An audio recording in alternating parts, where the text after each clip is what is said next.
Alexandra, frage die Karte, zeige mir einen Weg. Hallo zusammen, ihr Lieben, wir schauen uns an, Portaltage im Mai, was ist die Botschaft? Ich habe die Intuitionskarten von Martin Zoller mit am Start und ich bin gespannt.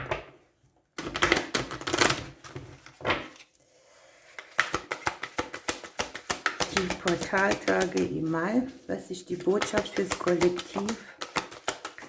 Was darf ich weitergeben? Oh, die Liebe wird ein Thema. Die Liebe.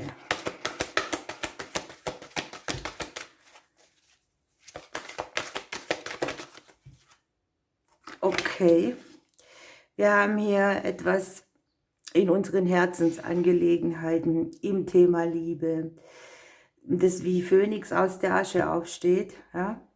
Wir lassen unser altes Kleid fallen, wir haben sowas wie eine Art Auferstehung hier, etwas transformiert sich.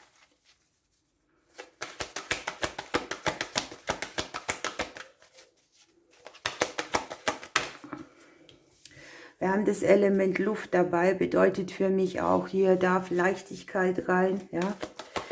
Hier darf man reden, Gedanken, Intellekt.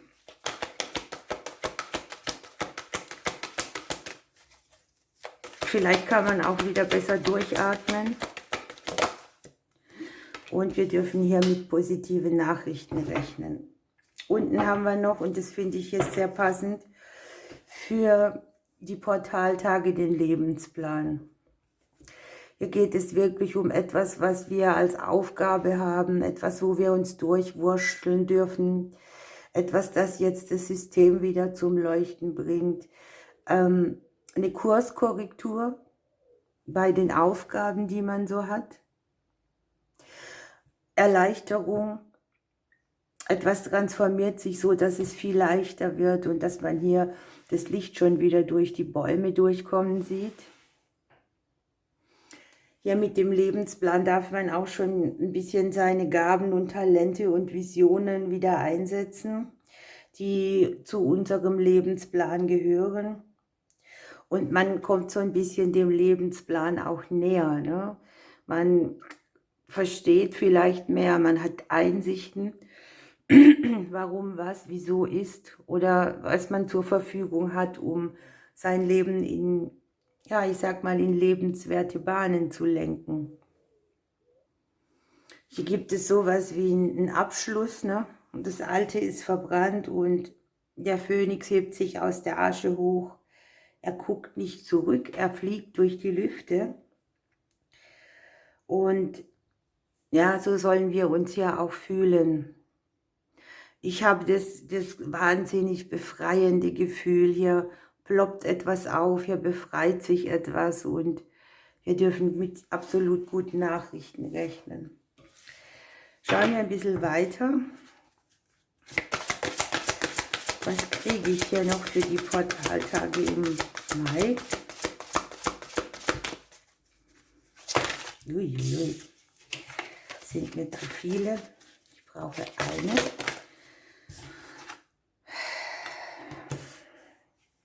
Guckt mal, hier haben wir den Bären.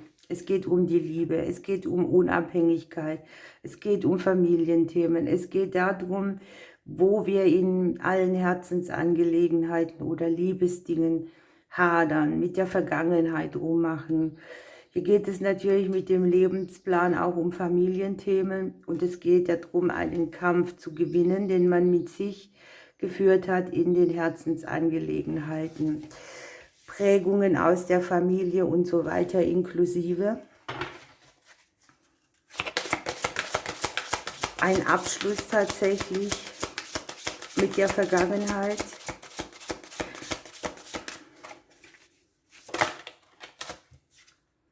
Ein Neubeginn sozusagen schon wieder auch. Das aus den Kindertagen hier mitschwingt. Wir haben hier den Bären, das Kind, ne? Die Familienthemen. Das passt sehr gut, denn hier haben wir unseren Weg schön weitergegangen, unsere Erfahrungen gemacht. Vielleicht hat vieles auch eine gewisse Schwere oder Kampffaktor gehabt, aber hier sieht man eben die Auflösung.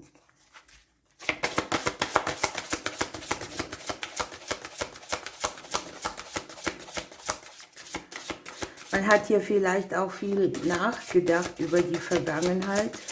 Die nimmt immer einen riesen Platz ein. Ich hatte das selbst vor kurzem eine ganz schön lange Phase, dass ich mich immer wieder gefragt habe, warum habe ich da und da nicht den Weg gewählt? Dann wäre ich vielleicht jetzt in einer ganz anderen Situation oder auch so, was meine Partner anbelangt, ne?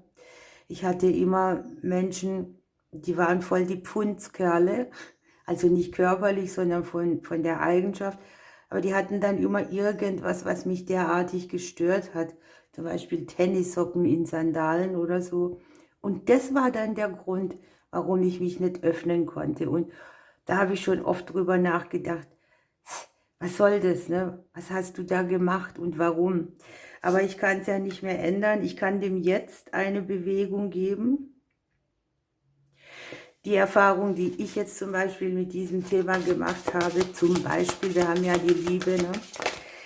Die kann ich nicht mehr wettmachen, aber ich kann eben reflektieren, Bilanz ziehen. Ich kann jetzt die Richtung ändern. Ich kann jetzt auf Erfahrungen bauen, die zu meinem Lebensplan gehört haben. Wir haben ja die glückliche Wende, die glücklichen Bewegungen, die Aussöhnung.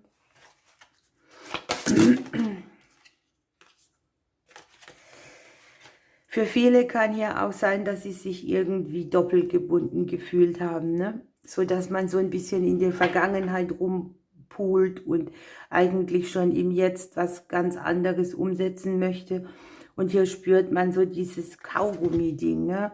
Ich möchte eigentlich voran und möchte mich befreien, aber irgendwie zieht es mich auch immer wieder zurück.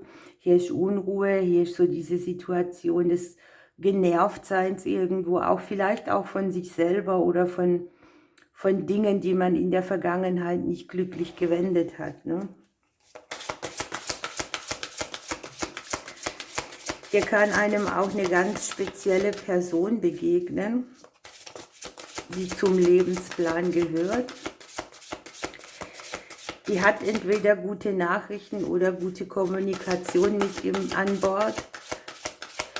Oder die überbringt wirklich einfach nur eine gute Nachricht, eine Nachricht, die befreit.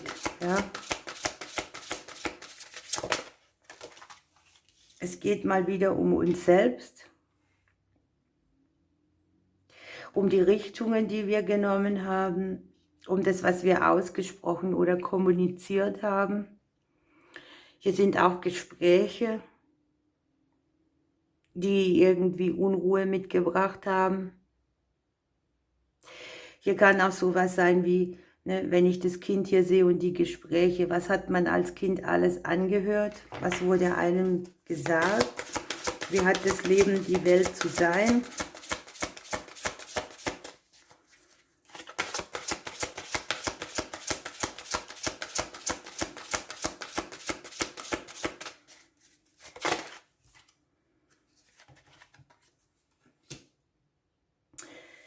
Und hier hat man so diese Einflüsse, dass man immer wieder gespürt hat, dass das Außen einen auch vielleicht aus seiner eigenen Position rausreißen kann und einen Stress mitbringt, bei dem man dann einfach entweder die Richtung weitergeht, weil man denkt, ach, nur nicht noch mehr, oder man sagt einfach, ich nehme die Gelegenheit und packe sie am Schopfe. Hier ist auch dieser Faktor, wenn ich das so nennen kann. Jemand hat mich verkannt oder nicht richtig erkannt. Oder ich habe jemanden verkannt und nicht richtig erkannt.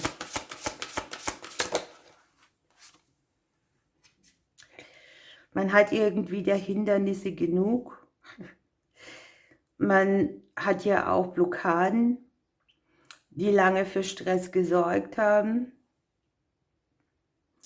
Mit was steht und fällt meine Welt? Wo stehe ich selber gut da? Wo nutze ich Dinge, um meine Blockaden auch wieder in den Fluss zu bringen?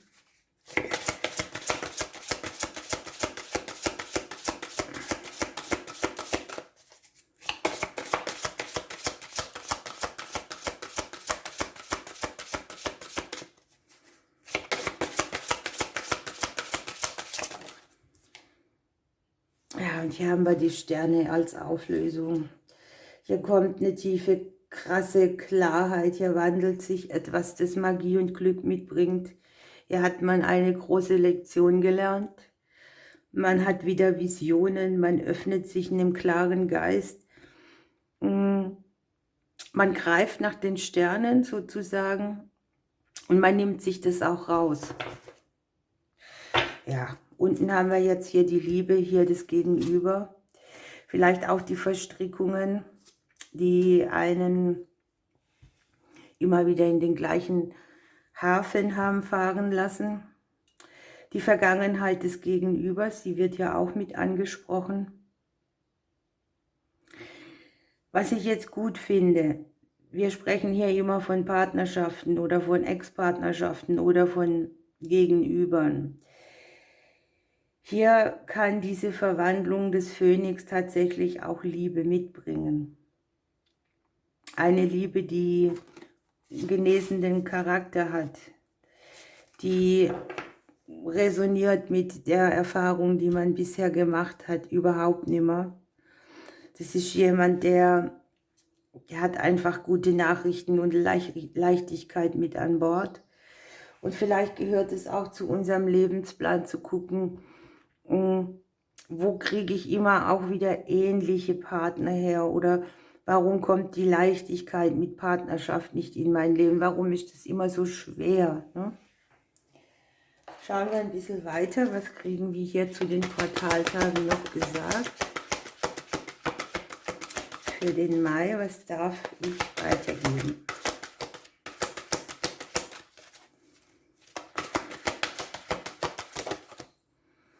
Wir haben den Pegasus mit dem Thema Überwindung und das passt wunderbar, denn der Pegasus, der lässt sich nicht ausblockieren. Der fliegt über das Hindernis drüber.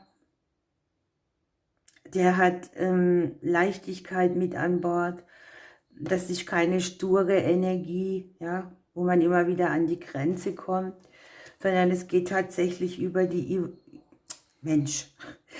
um die Überwindung von Hindernissen, die mit dem Thema Liebe, Lebensplan zu tun haben.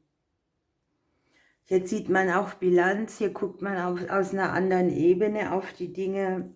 Hier kriegt man vor allem mitgegeben, wir haben die Leichtigkeit.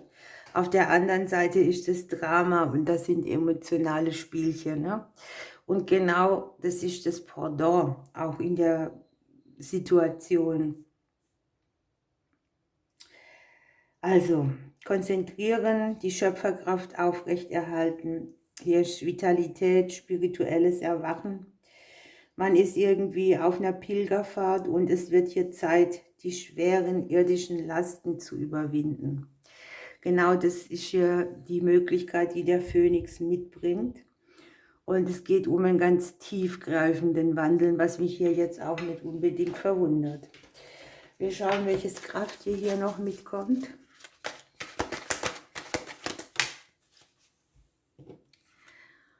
Der Marder, das Wiesel, das Hermelin, Befreiung, Kühnheit.